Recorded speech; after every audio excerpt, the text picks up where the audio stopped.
इस सभा की अध्यक्षता कर रहे हमारे बहुत पुराने समाजवादी नेता और नेताजी के बहुत पुराने साथी, आज की अध्यक्षता कर रहे नेताजी के बहुत पुराने साथी, न केवल वो समाजवादी साथी रहे हैं बल्कि अखाड़े में भी पहलवानी किए हैं। हमारे पूर्व चेयरमैन हामिद खां साहब और इस कार्यक्रम के आयोजक और आपके और हमारे इटावा के सांसद, जिनके प्रयास से हम और आप लोग यहां पर मौजूद हुए हैं, जितेंद्र दोहरे जी, मंच पर उपस्थित पूर्व सांसद रामसिंह साख्य जी, बहुत पुराने समाजवादी नेता राम सेवक यादव जी, सांसद देवेश साख्य जी, सांसद आदित्य यादव, प्रदीप साख्य बबलू जी, समाजवादी पार्टी के जिले के अध्यक्ष राघवेंद्र गौतम जी, हमारी पार्टी के विधायक भरतना से, विधायक दिव्यापुर प्रदीप यादव जी, विधायक विधुना रेखा वर्मा जी, अशोक यादव जी पूर्व मंत्री, अंशुल यादव जी जिला पंचायत अध्यक्ष, पार्टी के प्रदेश के सचिव गोपाल यादव जी, वीरू भदौरिया जी, आशीष राजपूत जी, सर्वेश गौतम जी, पार्टी के जिला अध्यक्ष औरैया, पूर्व मंत्री आदरणीय श्री कृष्ण यादव जी, लालजी शुक्ला जी, अनिल यादव जी, पल्लवी पाल जी, अनीता दिवाकर जी, मदन गौतम जी, मिथिलेश कटियार जी और बड़ी संख्या में संगठन के सभी पदाधिकारी और मंच पर बहुत सारे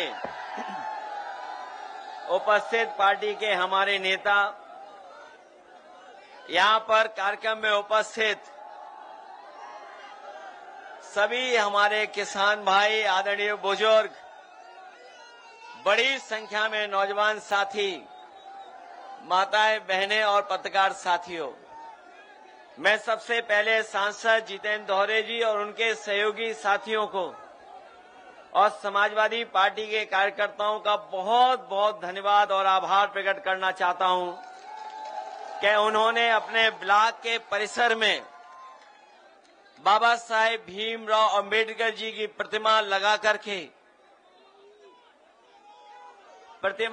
करके न केवल हम लोगों को बल्कि पूरे पीडीए परिवार को एक प्रकाश स्तंभ की तरह हम लोगों को चलने का मौका दिया है। और हम आपको भरोसा दिलाते हैं कि बाबा साहब भीमराव अंबेडकर जी ने जो सपना देखा था और जिस संविधान को हमें और आपको दिया है, आज के दिन हम सब पीडीए परिवार के लोग ये संकल्प लेते हैं कि कोई कितना भी साहसी हो जाए, ताकतवर बन जाए, कितना भी तानाशाह हो जाए, लेकिन बाबा साहब भीमराव अंबेडकर जी का संविधान हम लोग बदलने नहीं देंगे और इस संविधान के प्रति हम लोग ईमानदारी से खड़े होकर के अपने वोट का अधिकार हमेशा इस्तेमाल करेंगे।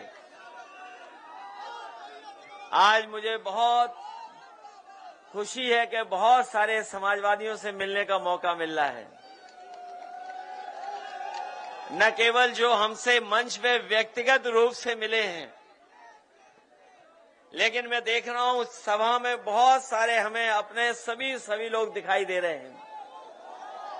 ये वो लोग हैं जो समय समय पर समाजवादी पार्टी को मजबूत करने के लिए अगर कभी भी कोई जोखिम भी उठाना पड़ा होगा तो यहाँ के समाजवादी साथी कभी पीछे नहीं हटे हैं। ये ब्लॉक, महेवा ब्लॉक, जैसा कि आप सब जानते होंगे, न जाने कितनी बार आपने सुना होगा, ये भारत का और उत्तर प्रदेश का पहला ब्लॉक बना था। 1950 के लगभग ये पहला ब्लॉक बना था और पहला ब्लॉक बनने का सपना यही था कि जो हमारे गरीब हैं, गांव में रहने वाले लोग हैं, जो ग्रामीण स्तर पे अपना जीवन यापन कर रहे हैं, समय समय पे जो उन्हें समस्याएं होती हैं, जो खेती बाड़ी से लेकर के उनको आगे बढ़ाने के लिए जो योजनाएं आए, वो ब्लॉक स्तर से लागू होकर के हमारे गरीबों के खुशहाली को बनाने का काम करें।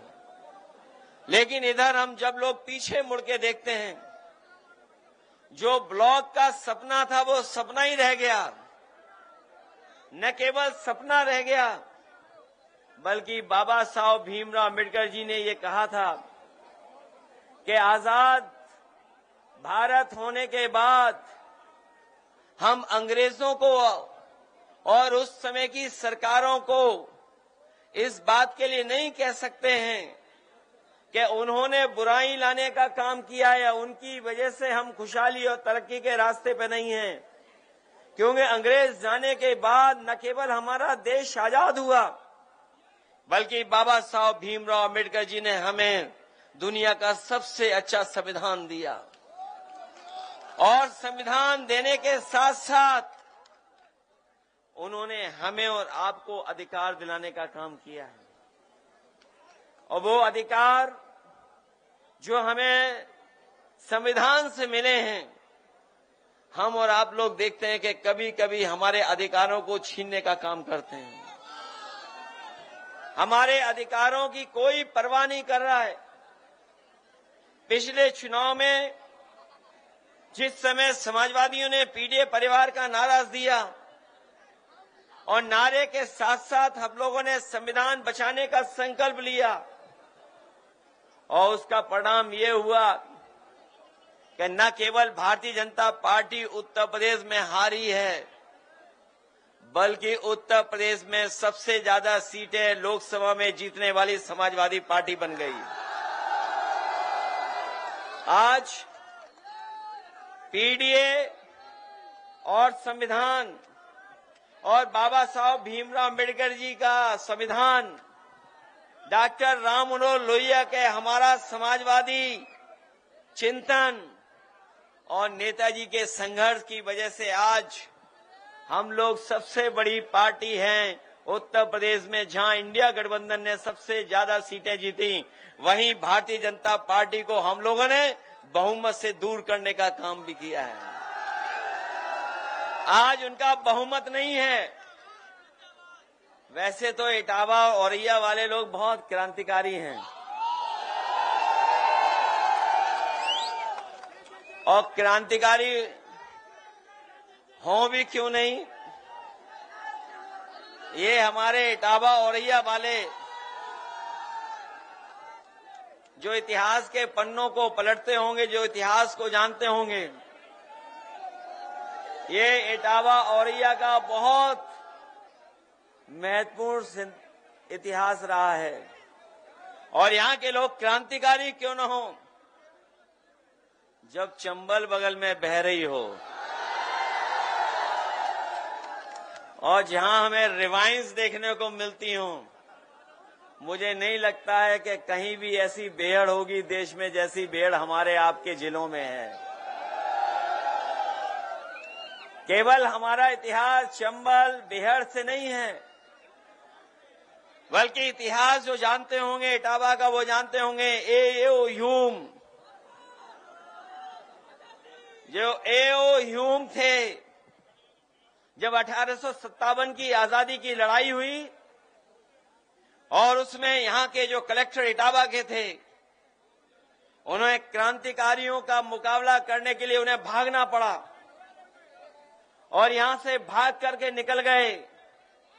और इतिहास ये भी कहता है कि ए.ओ. ह्यूम जब 1857 की हमारी आजादी की लड़ाई थी, उसमें उसी तरह भागे थे जैसे एक बार कोई बाबा जी दिल्ली में भागे थे कपड़े पहन करके।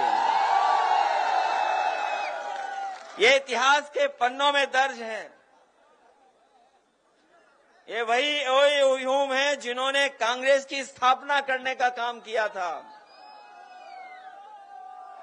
ये जो कांग्रेस बनी है पार्टी, जो ह्यू का योगदान भी है, लेकिन अंग्रेज भी थे वो। इतिहास ये भी कहता है कि जब वो भारत छोड़ के गए थे, जब यहां से उन्हें जाना पड़ा, तो अपना सामान तो ले ही गए थे, लेकिन देश की चिड़ियों को भी पैकेट में बंद कर करके ले गए थे। और जो जानकारी मिलती है, उस जानकारी में ये है कि लगभग 5000 लकड़ी के डब्बों में चिड़ियों को भर करके यहां से ले गए थे। और उसी की वजह से जो यहां से चिड़िया लेके गए थे, वो उसी से म्यूजियम बना था जाकर के। न केवल ह्यूम का यहां का है हमारा इतिहास, बल्कि औरैया के लोग जानते होंगे गेंदालाल दीक्षित का भी बहुत बड़ा योगदान है आजादी को दिलाने में। उन्होंने जो मैनपुरी कॉन्स्पिरेसी के वजह से जो उन्हें प्रताड़ना झेलनी पड़ी, जो गेंदालाल दीक्षित जी थे, उनका बहुत बड़ा योगदान है कि बिस्मिल जैसे क्रांतिकारियों को अपने साथ लेकर के इस दोनों जिले जो आज हो गए हैं, उसमें तमाम क्रांतिकारियों को उन्होंने जगाया, अपने साथ लेकर के चलने का काम किया। न केवल क्रांतिकारियों का इतिहास है, बल्कि सुनने में आता है एक समय ऐसा था कि यहां से अच्छे डकैत भी कहीं नहीं हुआ करते थे। जो डकैत हुए हैं, उनकी अपनी अपनी अलग कहानियां हैं। जो उस पीढ़ी के कुछ लोग बचे हों, शायद अब नहीं बचे होंगे, लेकिन हमें कुछ बुजुर्ग दिखाई दे रहे हैं जो इन इलाकों पे रहते होंगे। उन्होंने देखा होगा कभी कभी घोड़ों से भी वो आते थे। उस समय भी अन्याय था।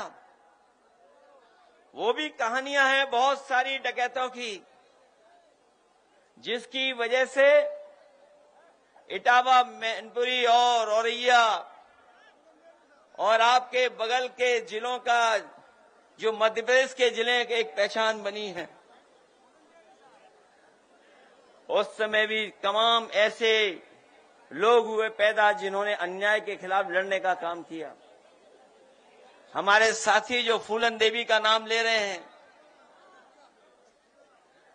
फूलन देवी का भी एक अलग इतिहास है। और शायद धरती पर, दुनिया के इतिहास में इतना प्रताड़ना, इतना अन्याय, इतना अपमान किसी महिला का नहीं हुआ होगा जो फूलन देवी का एक समय पर हुआ है। इतिहास अलग अलग तरीके से लिखा गया। मुझे याद है कि फिल्म बनाने वाले जिन्होंने फूलन देवी फिल्म बनाई थी, जो फिल्म बनाई थी बैंडिट क्वीन, एक बहुत बड़े डायरेक्टर हैं, वो हमें एक हवाई जहाज में टकरा गए थे। उस समय हमारे साथ हमारे अंकल भी थे। वो एक लंबी यात्रा थी।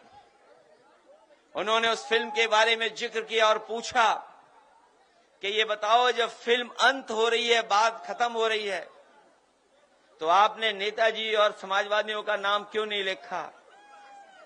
जिन लोगों ने फिल्म देखी होगी, अगर यूट्यूब, नेटफ्लिक्स, तमाम प्लेटफॉर्म हैं, और आखिरी में यही आता है कि एक पिछड़ी जाति की सरकार आई, उसने फूलन देवी पर मुकदमे वापस लिए, और न केवल मुकदमे वापस लिए बल्कि छुड़वाया। और हमें खुशी इस बात की कि नेताजी ने उनके साथ जो व्यवहार हुआ, जो अपमान हुआ था, उसको सम्मान बदलने के लिए नेताजी ने और समाजवादी पार्टी ने लोकसभा में पहुंचाने का काम किया। और ये शर्त थी, बहुत लोग इतिहास से नहीं जानते होंगे, वो शर्त ये थी, जब आत्मसमर्पण हुआ था उस समय मुख्यमंत्री अर्जुन सिंह जी थे और उस समय आत्मसमर्पण के समय ये तय हुआ था कि जो जो डाकू इस समय आत्मसमर्पण कर रहे हैं इन सब को छोड़ दिया जाएगा। उस समय जिन जिन ने आत्मसमर्पण किया था सब डकैत छोड़ दिए गए थे, केवल फूलन देवी को नहीं छोड़ा गया था। इसीलिए उसी आधार पर नेताजी ने उनके केस वापस लेकर के लोकसभा में भी पहुंचाने का काम किया। जहां इतिहास ये है, वहीं अगर आज के समय पर हम लोग कहीं मुगले आजम का नाम ले दें तो न जाने कितनों को परेशानी हो जाएगी। ये समय ऐसा है कि इतिहास को अलग अलग तरीके से देख रहे हैं लोग, और इस समय पर अगर हम लोग कहीं ये कह दें कि मुगले आजम की फिल्म बनाने वाला वो पैदा अगर हुआ था तो कहां अपने इटावाई में पैदा हुए थे के आसिफ,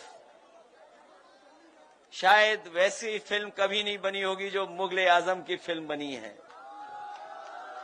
उसको बनने में भी न जाने कितने वर्ष लगे थे। ये भी इतिहास है इटावा और हमारा आपका औरैया का।